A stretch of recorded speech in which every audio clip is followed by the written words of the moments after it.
Now for today's program.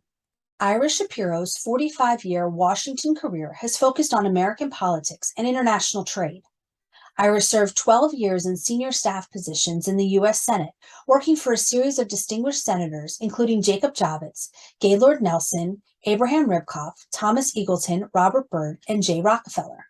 He also served in the office of the U.S. Trade Representative during the Clinton administration, first as general counsel and then as a chief negotiator with Japan and Canada with the rank of ambassador. Ira is the author of the critically acclaimed books The Last Great Senate, Courage and Statesmanship in Times of Crisis, and Broken, Can the Senate Save Itself and the Country? His latest book is The Betrayal, How Mitch McConnell and the Senate Republicans Abandoned America. Rabbi Eric Yoffie served as president of the Union for Reform Judaism from 1996 to 2012. He contributes a regular op-ed column to the English edition of the Israeli daily Haaretz. Rabbi Yoffie has appeared on CNN, Fox News, and many other news outlets, and has written for a wide range of general and Jewish publications, including Time Magazine, the Huffington Post, the Jerusalem Post, and Moment. Please welcome Ira Shapiro and Rabbi Eric Yoffie. It's a privilege to be on a conversation that's hosted by Moment. You've done so many remarkable conversations on diverse subjects over the past couple of years, so I feel delighted to be here. I'm also very appreciative of being in conversation with Rabbi Yoffie. Eric and I go back to college together. We became friends more than 50 years ago. And it's wonderful to find a college friend who turned out to be truly a great intellectual, spiritual, and moral leader for Reform Jews, but for all Jews and indeed all people. So thanks, Eric, for doing this. I'm delighted to be with you, Ira. I second what you had to say about Moment Magazine. Which I have been reading since it was created. And why don't we get to the issue at hand here? You've heard that I was a longtime senior staffer in the Senate, served in the Clinton administration, dealt with trade at the rank of ambassador, practiced law in Washington, worked with Madeleine Albright's consulting group. And but most notably for our session today, in recent years, he has become one of our country's most important chroniclers of the United States Senate. I would say the most important chronicler. He's written now, as you heard, 3 books focusing on the history of the Senate in the last half century. And in the process, I think, he's helped us refocus our attention on the Senate and also on how we should be looking at the problems that our country faces. The most recent book, Betrayal, is a wonderful book. It's also a tough book to read because it's in some ways a rather grim book. Now, Ira, I know that after you finished your first 2 books on the Senate, your inclination was to stop there. I remember you insisting more than once you were done. You're not going to do that anymore. And nonetheless, you soon found yourself back writing, researching, and doing all the hard work that was involved in producing this 3rd volume. Why did you do that? Well, you've got a good memory, Eric, and I did think I was done, but I came back for 2 reasons. One, I had left the second book, which went through the first 9 months of Donald Trump's presidency. I had left the second book with some degree of optimism that the Senate understood the particular threat that Trump posed to our democracy, including the Senate Republicans. So I left with a somewhat optimistic view. In the crisis year of 2020, I became increasingly angry as the Senate Republicans led by McConnell became obviously and deliberately unable to curb Trump's excesses. We had an unhinged president during a pandemic. And we also had a president who was signaling very clearly that he was not going to accept the results of an election that he lost. He was going to trash our democracy on the way out the door. So I wrote a couple of articles on that subject in the summer of 2020, those articles didn't change anything. And so I decided that it was worth writing the third book, even though it was a harsh indictment of the Senate, and particularly Senator McConnell and the Republicans. Well, the language you use is, as we've just heard, is almost apocalyptic. The very first sentence of your book draws you in right away. This is the story of the most catastrophic failure of government in American history. Tell us why you think it really rises to that level. Well, it was a strong statement, but the reason I made it was that, from my standpoint, Donald Trump was a catastrophe for the country, with continuing implications, obviously. But the catastrophic failure of government was the Senate's inability to step up and play the role that they should have played.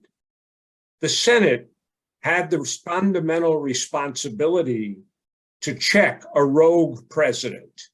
That's why the founders basically had a strong Senate created. They were worried about a president who might be a monarch or authoritarian, aspire to be. And yet 230 years later, when that person came along, a threat to our country, the Senate Republicans led by McConnell deliberately, repeatedly, knowingly failed to do anything. And so I think it was a betrayal, number one. And I think it was the most catastrophic failure of government. The Civil War is a different situation from my standpoint. The problem of slavery and our inability to cope with it, that was baked in to our history, and the Constitution took us, avoided that question, slid by. We were going to face that ultimately. This wasn't in that category. This was something that was a failure of government, catastrophic failure. So the system didn't work, and the obvious question, and you deal with the question in the book, is why not? Now, you offer some fascinating takes on the Republican Party. I'm quoting you here. When it mattered most, the Republican senators put their personal interests first, the Republican Party's interests second, and the country's interests nowhere. That's the end of quote. So in this book and in your previous books, you talk about great Republican senators. You talk about Dole and about Baker and about McCain, senators who believed in bipartisan work for the good of the country. How did it happen that a great party so quickly collapsed as a moral force, it's a patriotic force, and that it set aside John McCain's guiding principle of country first? Well, I guess I would say, first of all, that it didn't happen so quickly. My books describe a long arc of the Senate's decline, and I would say 30 years. And that decline is very closely tied, not identical, but very closely tied to the changed Republican Party. As we all know, a party that was conservative, Eisenhower, Nixon, then moved to the right, but still conservative under Reagan, and continued moving through Gingrich and through the Tea Party, and still on to the right even further. Conservatism to radicalism, to nihilism, and to white nationalism. So that's a long arc, right? But the real problem from what I was describing is the senators who should have been the check against that, the McCains, Doles, etc., they left the scene, either retired or died, etc. And those who followed them were smaller people.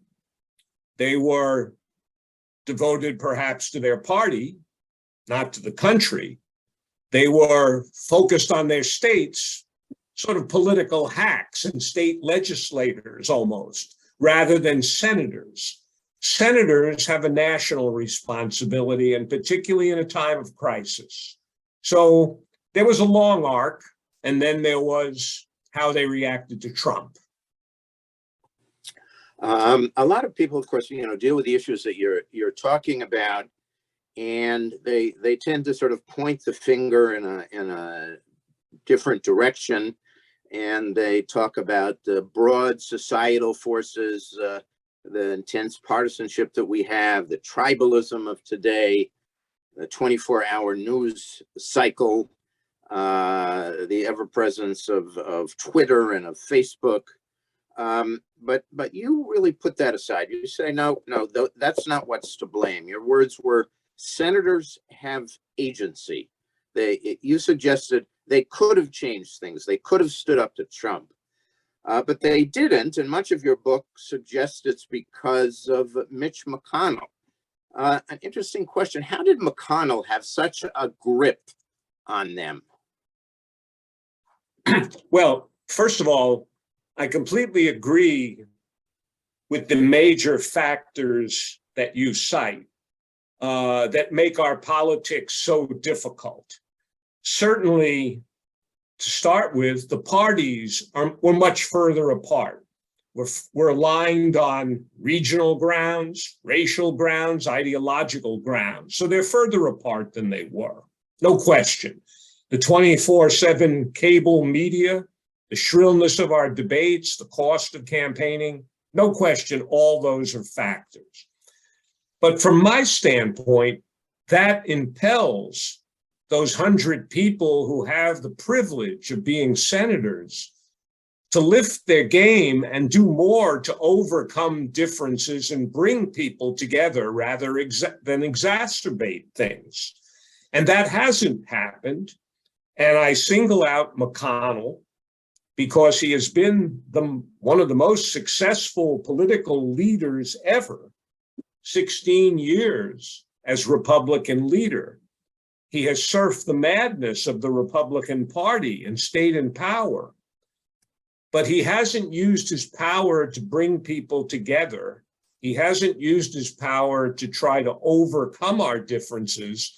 Instead, he has been an architect of division and partisanship. So, consistent with what you said, I do believe senators have agency.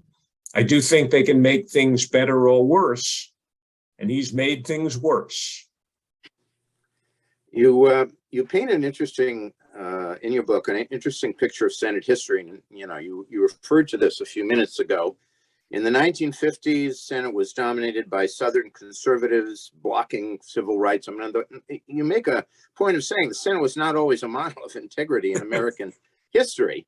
But then in the 60s and the 70s, it did great things for our country, civil rights legislation, Medicare legislation, and so on. In the 80s and 90s, you suggest we begin to see decline, but the Senate is still functioning. And then we get into this century where we have stalemate and we have gridlock and we have collapse.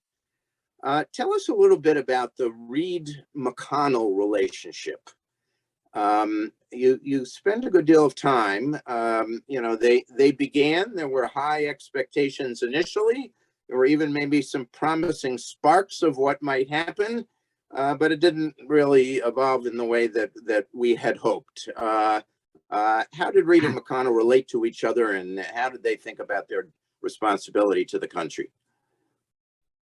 Well, I don't know if there were great expectations, but I think there was a reasonable expectation that two Senate veterans who had been there 20 years and had been the whips, number two people in their parties, might look at the institution and say, this isn't working so well. How could we make it work better?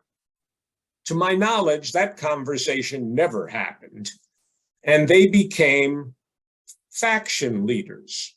They were the leader of the Democrats, they were the leader of the Republicans, but they weren't Senate leaders in the sense of working together to try to make the institution better and to try to get bipartisan results. Now, I point out in the book, there was one occasion when in 2008, they worked with the Bush administration and the bipartisan leadership of the Hill, staved off, they passed the TARP legislation to try to rescue the banking system. And I think that's the way the system was supposed to work. But 90 days later, when Barack Obama was now president, McConnell shifted into complete opposition, irrespective of what the country's needs were. So they were party leaders, and they failed to be Senate leaders in the traditional sense. And then McConnell took over. And there's, I guess, writing 3 books allows me to come to a simple kind of conclusion, which is it's much harder to govern than it is to obstruct. And McConnell has been very good when Democratic presidents have been there. He's a master of the art of obstruction. McConnell is really a fascinating figure. And of course, much of the book deals with what he does and what he says. When I finished the book, I was A, horrified, but B, also kind of perplexed. And I couldn't quite figure out what made him tick. A love for power, a hatred of Obama, the absence of empathy, subservience to wealthy donors. What's your take when you look at McDonald? What do you make of him? You can't look inside his head, but I'm curious. No, look, I'm not sure I can improve on those 4 things you listed. I mean, those are all key factors. McConnell basically used to say that he cared about the Senate. He was a Senate institutionalist. He's made great speeches explaining how the Senate should work. The first 20 pages of his memoir, self-serving memoir in 2016, are a great explanation of how the Senate should work. It's just that he disregards all of it in practice since then. His goal is power, and not just personal power, but Republican Party power. He has done everything he could for the Republican Party and its power. And, obviously that's not bad in the sense if you're in politics, if you're a Republican, but he's not the Republican national chairman. He's supposed to be a Senate leader, which means that you also factor in the work of the Senate and you factor in what's good for the country. I frequently in recent years, I had the privilege of working with Howard Baker, who was a great leader, great Republican leader. I think the country would have been dramatically different. The Trump years would have been dramatically different if Howard Baker had been the Republican leader, because Baker, in times of crisis, put country first, and McConnell never puts country first. This is kind of a tidbit and an aside, but I can't help myself.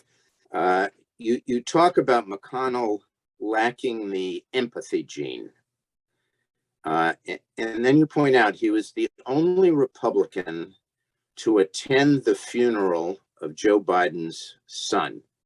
And I was so struck by that on every level. First of all, why did he go? And why in heaven's name did not a single other Republican senator go when we're dealing with a man who'd been in the Senate for a half a century? Great question. And it is to his credit that he went. I think my view that he lacks the empathy gene still holds in most every instance.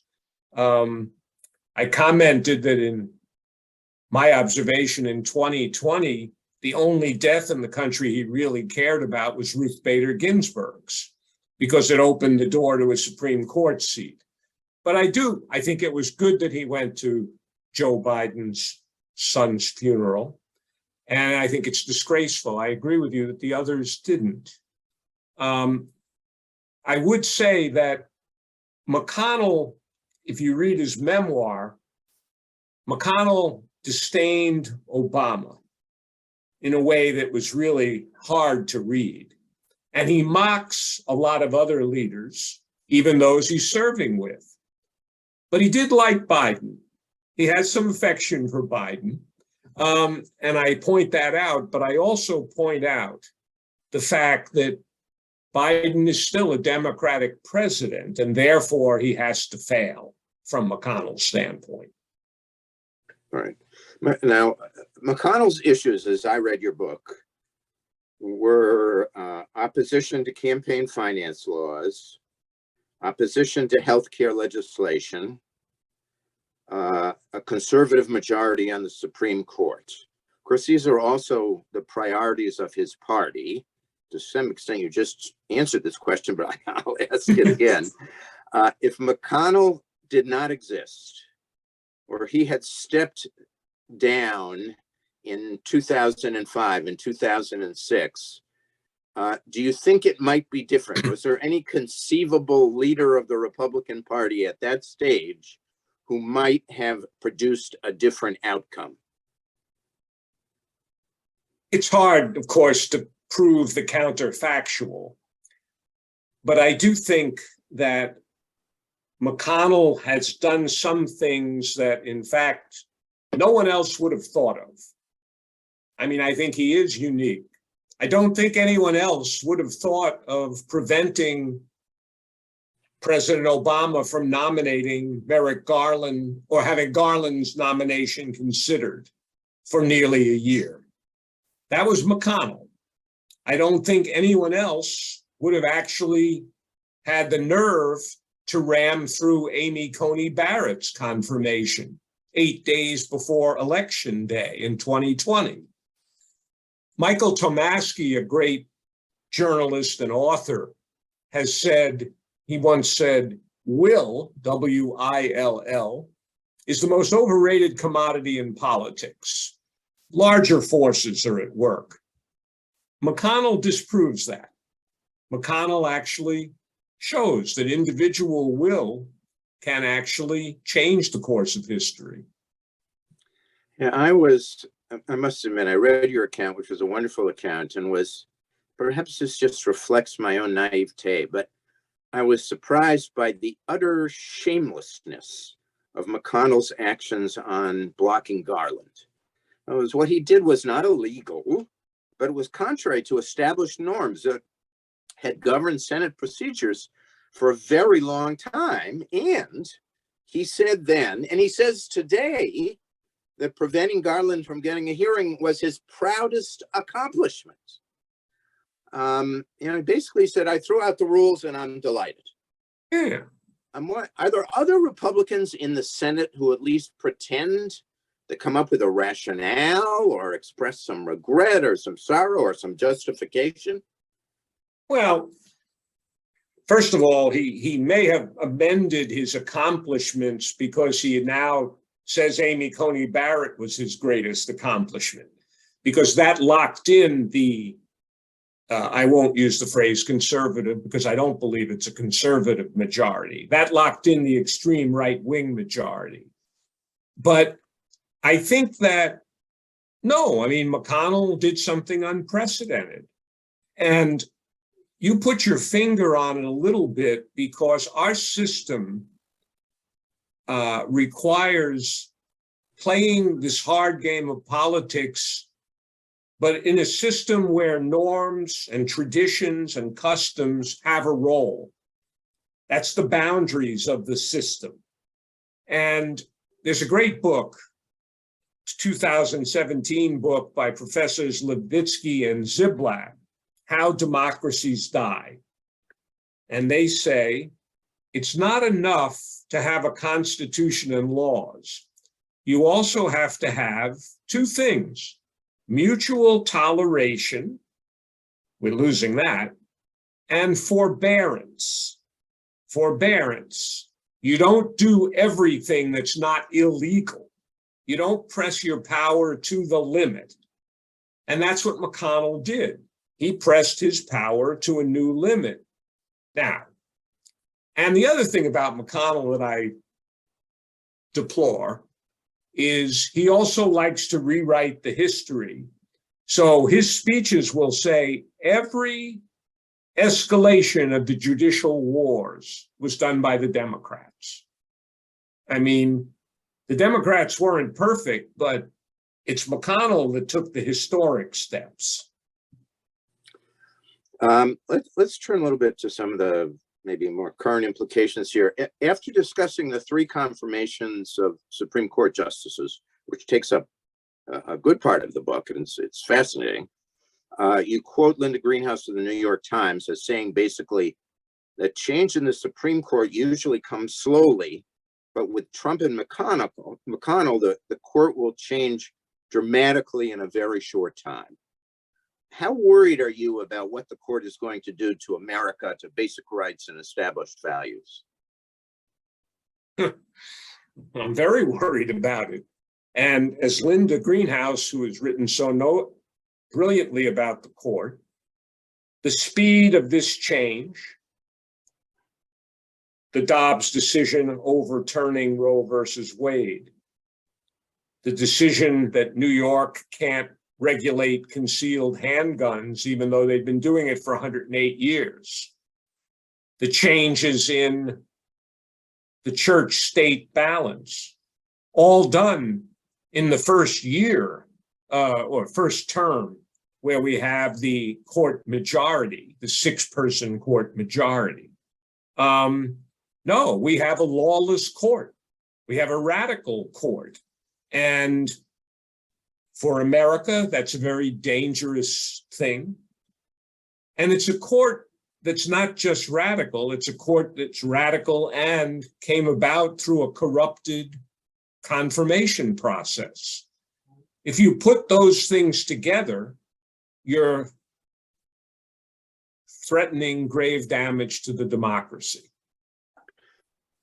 The Supreme Court is particularly a sensitive matter for American Jews. I want to suggest you made reference to church-state issues. We have a court that's much more inclined to be sympathetic to the free exercise clause of the First Amendment. And that means granting religious groups the right to operate freely, even when exercising their religious freedom means denying rights to others. And now there are some, including some Jews, who claim this is a good thing. But generally speaking, Jewish Americans do best when you have a high wall of church-state separation. And so, for example, if you give a coach the right to exercise his religious freedom by saying a prayer at a public high school's football game, that might not be a good thing for the Jews, and it might not be a good thing for other religious minorities. Better to maintain the wall of separation and to adhere to the Establishment Clause, the First Amendment, which prohibits the establishment of religion by entangling religion with public institutions. So that's my little speech. Am I reading that right? No, I think you are reading it right. I think that the current court and its early decisions threaten the traditional separation of church and state. And free exercise of religion means free exercise. Everybody's free to exercise their own religion. This court majority, I believe, is giving us a very dogmatic view of the role of religion vis-a-vis the state, a larger role. And I think it's a dogmatic view of certain Catholic justices. It's hard to get around it. It's unfortunate that Alito, who has had this view for decades, has now been joined with it by his younger colleagues. And I think it is look, for Jewish Americans, court matters a great deal. The separation of church and state matters a great deal. The fact is that a democracy, which doesn't have many people making recourse to violence, is important to all of us, and it's particularly important to a minority group like us. You know, we do better in countries that actually adhere to democracy and don't really believe in changing the game by violence. Just today in New York Magazine, Jonathan Chait had an interesting article. It was entitled "The GOP's Surrender to the Anti-Semites." This isn't a new topic in particular, although he kind of burrowed into it in an interesting way. And I mean, fundamentally, what he said was he didn't claim that that either Trump or the leaders of the Republican Party are anti-Semites. But he did say that anti-Semites had found their way into the party. They're part of the MAGA mob, and that it is clear, he suggested, that the leadership is not prepared to eject them from the party, and that there are instances when they're more than prepared to get rid of people that they don't like or don't agree with, Liz Cheney being a rather obvious example. But he quoted chapter and verse of various individuals associated with far-right groups, and specifically anti-Semitic far-right groups that now exercise influence in the party. So, this is a speculative question, I suppose, but McConnell in many ways is the leader of the party. If Republicans continue to go down this path, can we have any hope? Can we depend on McConnell to speak up here? Well, I don't think McConnell is an anti-Semite. And I note in my book that he used to support civil rights legislation, that he's married to a woman from Taiwan or China. He spoke out against Trump's Muslim ban. I think the problem is that McConnell will never do anything to use his influence to diminish the power of these extreme parts of the party, because he wants to hold the party together. He believes that he is the Republican Party, and when he has the chance, he tries to prevent certain extremists from running. But otherwise, he'll just be for the Republicans. Somebody said to me in a question recently, well, Trump hates McConnell. McConnell obviously wants Trump to disappear. He won't support him for president, will he? I said, he'll support him if he's nominated. He'll support the Republican nominee. And I start the book with a quote, which I think does apply here. George Ball, Kennedy administration diplomat who dissented from the Vietnam War. He who rides the tiger cannot choose where he dismounts.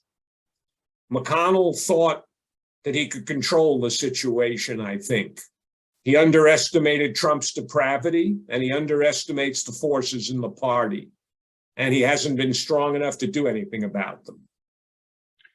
Will you do discuss the relationship between Trump and McConnell. And of course, one might think that Trump would see McConnell as an asset in some ways, since he is so powerful a leader and in many ways a very effective leader. And yet, as you point out, and as we see from other sources, they really seem to hate each other. Did you see Trump as acting against McConnell at some point in the future to dislodge him? Well, look, Trump hates McConnell for very good reasons. I mean, the two speeches that McConnell gave on the morning of January 6th, condemning the big lie of Trump, and on February 13th, condemning Trump's role in the insurrection. You can't give better speeches than that. So Trump hates McConnell for those speeches. But so far, he has not been able to shake McConnell's position in the Senate. McConnell's position in the Senate depends on holding the Senate Republican caucus, and in turn, it results from his unprecedented hold on an understanding of the donor base. As long as he has the donor base, he will have the Republican caucus. Now, if he loses a couple of seats in the Senate, it may be time that somebody will challenge him. But they won't get rid of him just because Trump says so. Okay. I mean, you mentioned what he said about January 6th on two occasions on the floor of the Senate. You know, I trying to desperately to find that tiny bit of balance here. I guess I'm always balanced. Right. I guess you could say that there were a few cases in your book in which McConnell could be characterized as not completely terrible. And it's a very low bar, but still. You know, one example had to do with the pandemic, but right now let's jump to the one you just mentioned. His talk about the insurrection, both the earlier speech and then on February 13th, where the very good speeches, very tough, specifically against Trump. I mean, they're you know, there was nothing indirect or vague or abstract about what he said. But he then, as you point out, delayed the impeachment trial until Trump's term was over and refused to vote to impeach. And then McConnell and the Senate Republicans blocked the creation of an independent commission to investigate. So ultimately, 7 of them voted to impeach, 43 were against impeachment. So, you know, there's an awareness of the danger and the gravity of these acts, but also an unwillingness to do anything about it. The Republicans keep absolving Trump over and over. What's going on here? What are their motivations here? Is there any chance that some integrity is going to sprout forth and they're going to say to Trump, enough? Well, look, the point that I make in the book is that for McConnell, nothing is ever above calculation. Senator Ben Sasse made a point when he voted to convict Trump. He said, some things are beyond calculation. What Trump did was beyond, calculation. He has to be convicted. That's never true for McConnell. McConnell believed that Trump did a terrible thing, but he wasn't going to do anything about it. He does hope, I'm sure, that Trump's power would wither away over time. Trump's hold on the party would wither away. He'd like nothing better than to be rid of Trump. But if it doesn't happen, he'll support Trump when Trump is nominated. So is there any chance of people of conscience otherwise? Maybe. Some of them, I suspect, they'll never get up and say, I was wrong to vote to keep Trump there. But they may change their conduct gradually over time. But it, may not be enough. Right. Yeah. I mean, you talk about the absence of an empathy gene for McConnell and for Republicans. I guess I read the book and kept thinking about the absence of an indignation gene. Sure. When will they be indignant enough to fight, to work to defeat some of these things that are happening?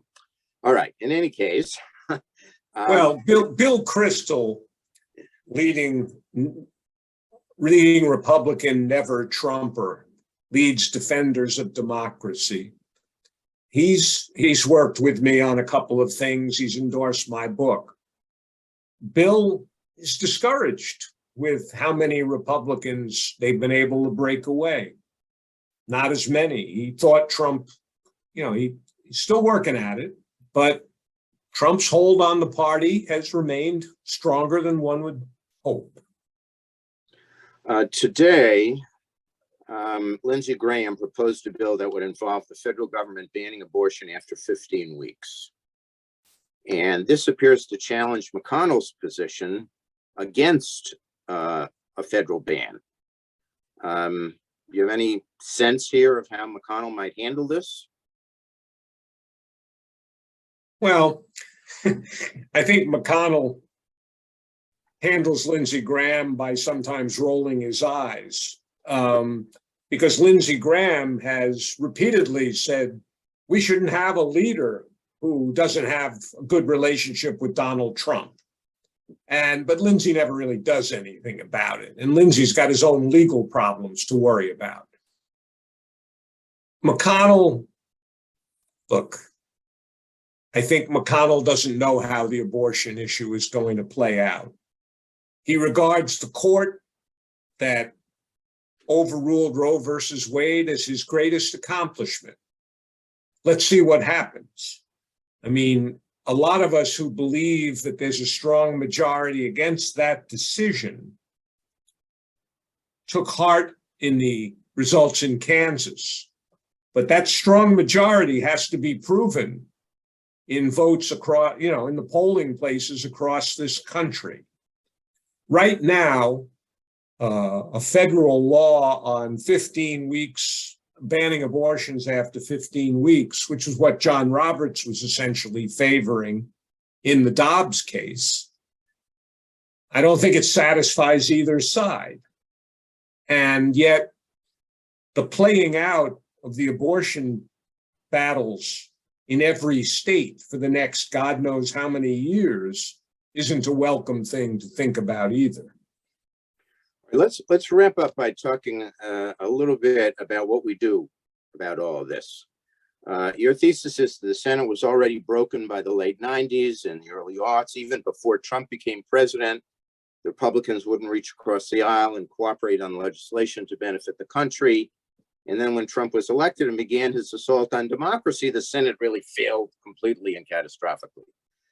Are we ever going to get beyond this? Now, you mentioned at the very end of the book a few bipartisan efforts that kind of broke this pattern and maybe offer some hope. Could you tell us a little bit about them and what they might mean?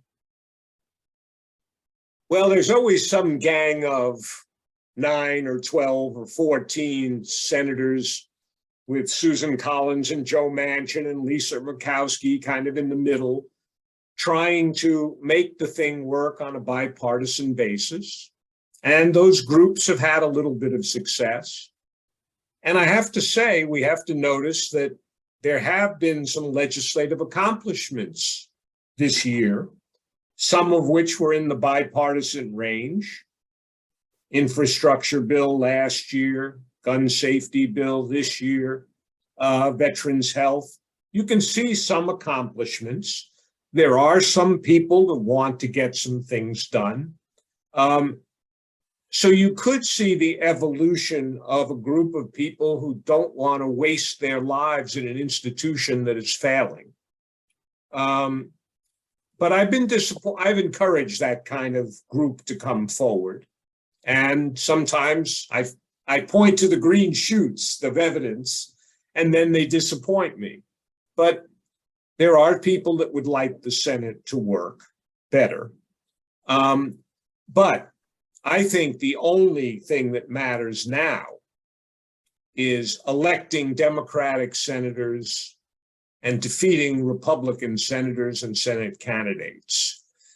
It's necessary to smash this iteration of the Republican Party, necessary for the Senate, but also necessary to save the democracy.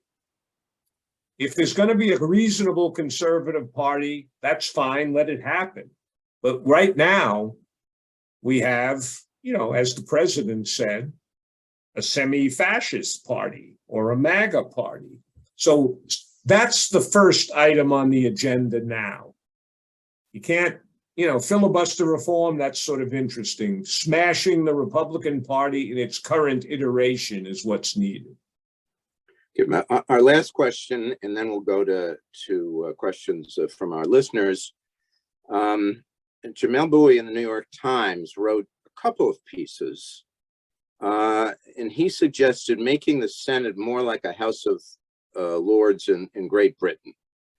He said, strip it of most of its powers through a constitutional amendment, inherently problematic because how hard it is to amend the Constitution. But nonetheless, his argument is most democracies around the world with a bicameral national legislature have already done this. What they're doing is empowering the lower chamber and weakening the upper chamber. And in his view, he argued the Senate's too powerful. It's where popular legislation goes to die. And even if it ever emerges, it's in such truncated and diminished form. He said, let's cut the Senate down to size. And, he argues that the founders were afraid of the excesses of democracy. And he has some views about that in terms of what it meant. But in any case, his take is that's not working. It's not a matter of the excesses of democracy. It's closing down the democracy is really what the Senate is doing. Now, Americans don't often think of changing the fundamentals of their governing system, but you think perhaps they should? Should we have some folks who are, at least thinking along these lines? I found his articles to be very compelling. And I do think it's important to think along those lines and not simply be bound to the compromises that were made in 1787. We have a constitution that is old now, and we also have a constitution that's very difficult to amend. And so that's a problem. I sort of think about some other kinds of reforms that may be more attainable, like getting rid of the filibuster. I've also thought about whether we ought to elect 10 or 15 senators nationally, enlarge the Senate, bring in some people who are not just representatives of their states. Perhaps that would help upgrade the Senate. But I do think that arguments like Jamal's Bowie's should get careful study, particularly if the place isn't working at all. Okay, that's very helpful and gives us a lot to think about. And now we're going to turn to Suzanne, who is going to handle the questions. Great. Thank you both for that fabulous discussion. I know you hit on a lot of points that there are questions for, but we'll see if we can maybe take it a little bit deeper. You just quickly mentioned the filibuster, and somebody had a question about that. Where does the institution of the filibuster fit into this? Isn't it more likely that the Senate could have fulfilled at least some of its role if supermajorities had not been required for virtually any legislative action? Yes. I'm not, for a Senate institutionalist that I'm supposed to be, I'm a critic of the rules, a number of the rules. I've advocated changing them for a long time. And I believe that the filibuster should be abolished. I think that there is ample room for legislative compromise, even if you require 50 or 51 votes to get something done. And I don't subscribe to the view that many have, that if the filibuster was abolished, the Republicans would come in and go crazy. I suspect that if the Republicans come in and want to go crazy, they'll abolish the filibuster anyway. I think the reason they haven't abolished it yet is because they like it as a check on the majority and the things the Democrats want to do. So I'm not in favor of keeping the filibuster. Thank you. I'm going to combine two questions, one that was just written in and one that came in earlier. If representatives like Liz Cheney and Adam Kinzinger and former Congressman William Hurd are being pushed out and are stepping down because they don't toe the party line, specifically with Trump, and lifelong Republicans are leaving the party, where does that leave the Republican Party, as well as those who don't feel like they're being represented? Along with, if you smash the Republican Party, what prevents the Democratic Party from going too far to the left?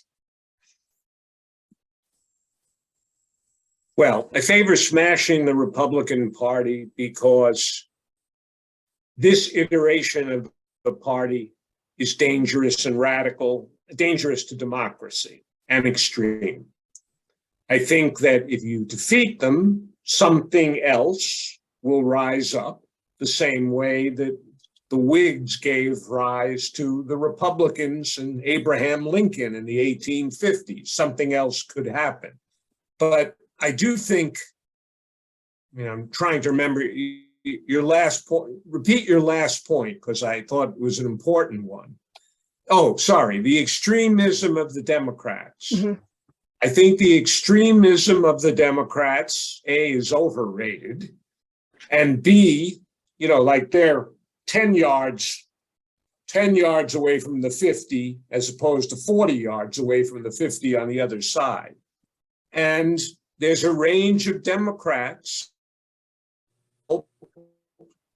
levy, the moderates will help keep them within a reasonable range.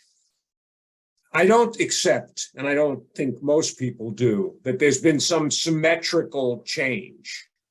One party has its differences, and the other party is an assault on the democracy. They're not equivalent. Do you feel that there's room for a third party, or there just needs to be change within the Republican Party? It always looks like there's a good room for a third party, and then the practical impediments to it then present themselves. Donald Trump did a very smart thing in 2016 when he launched his hostile takeover of the Republican Party rather than running as an independent or a third party candidate. There are a lot of reasons why we should have 3 or 4 parties in America. But if you look at Israel, look at other places that have multiple parties, that's no guarantee of success. Our two-party system has given us a good deal of stability, but it requires having 2 parties that are both committed to democracy and playing the rules, politics within the rules of the game. Do you agree that the concept of being a representative of their constituents is no longer what the senators and even some of the representatives realize? They seem to act as though they are free agents. Well, that's an interesting question. I think the House members are a problem because so many of them come from non-competitive districts. And so if they win a primary, then they can be, they're guaranteed a seat and they can be extreme. I think the senators, because they have broader constituencies, are somewhat tethered more to their constituencies. But frankly, they're supposed to be using independent judgment and balancing that. They represent their state and their people, but they're also supposed to be United States senators, safeguarding our democracy. So there's a balance to be struck, and they're clearly not striking it. Mm-hmm. Do you have any thoughts about Democratic Senator Joe Manchin and how much power he seems to yield because he seems many times to vote against the Democrats? Do you think he'll switch parties, or is he someone who really wants to negotiate and work across the aisle? Well, I think all of us have been struck by how much power Manchin had and how willing he was to exercise it across a whole range of issues. Dick Durbin, the senator from Illinois, said when Manchin was blocking Build Back Better, he said, well, I thought Joe put his mark on the legislation, he got some things, and then he would support it. That's kind of normal, but he didn't at that time. But ultimately, he came around. He got a lot, but he came around so that the recent legislation could go through. Why did he come around? Well, he got a lot out of it, but also he was accused of being the person who was dooming humanity on the planet. I think that criticism from John Podesta and other environmentalists may have moved him to say, I better get to yes somehow. Ultimately, I want 2 to 4 more Democratic senators elected so that Joe Manchin and Kyrsten Sinema can't veto everything. Thank you. Besides voting, is there anything everyday citizens can do, or is it once you vote, it's out of your hands completely? Well, look, you can organize, you can contact your friends, you can contact others.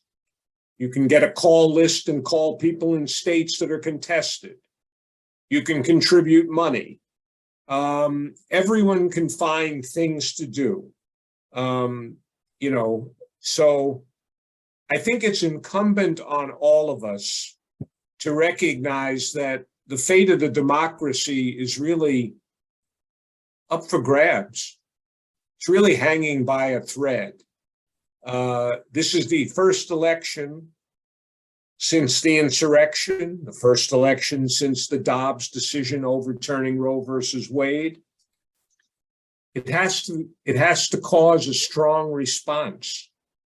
If it doesn't, we're going to have a tough time in the next 2 years and then in 2024 elections. Great, thank you. And are there any other lessons that you want people or legislators to take away from your book?